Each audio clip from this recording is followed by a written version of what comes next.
Tini pungo Sonamura Tanani Police Hegzani Mani Bania Kranyarok by Kerengza Knikok Jawe Korsa Buri Hegzani Mani Palanyo Romka Kosatai Klayo Mia Horkotugo Bidinogona Naitugui Jotoi 5.9 G Eba 6 kg Katai Sake Shirikran Manmani Awai Bakano Logiwo Maruti Eco Malkung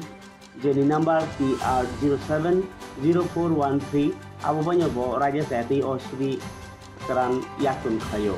O Malkungbo Borni Nog Nisimi Borni Nogono Romjago Abruti Sunomura Tanago Tini Achuk Jorawo Borni Mungui DPS Raja Tui Kes Yakagzago Tai Borno Dorbanogo Rojago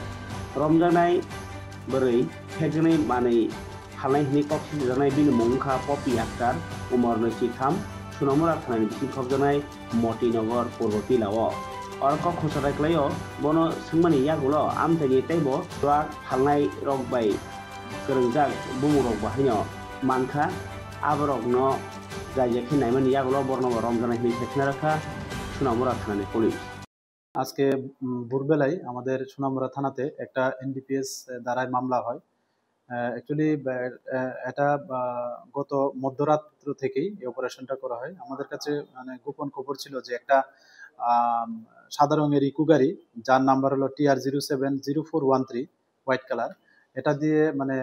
গাঁজা ভর্তি আসবে। তো এই সুবাদেই আমরা সোনামুড়া থানা আমরা একটা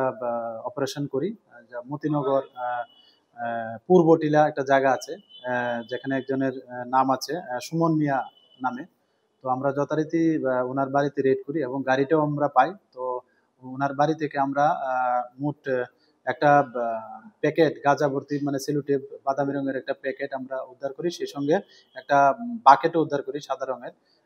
যেখানে সর্বমোট মানে গাঁজা পাওয়া যায় মানে 5.985 কেজি গাঁজা।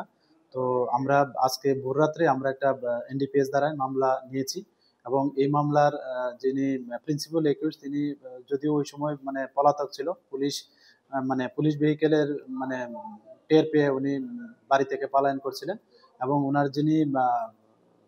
আরেকজন একিউজ ওনার স্ত্রী ওরা মানে মিলিতভাবে এই বিজনেস করে আসছিল এতদিন ধরে এবং তাদের সঙ্গে আরো তাদের অ্যাসোসিয়েটস আছে। তো আমরা আজকে যিনি ওনার স্ত্রী পপি আক্তার ওনাকে আমরা গ্রেপ্তার করেছি এবং আজকে আমরা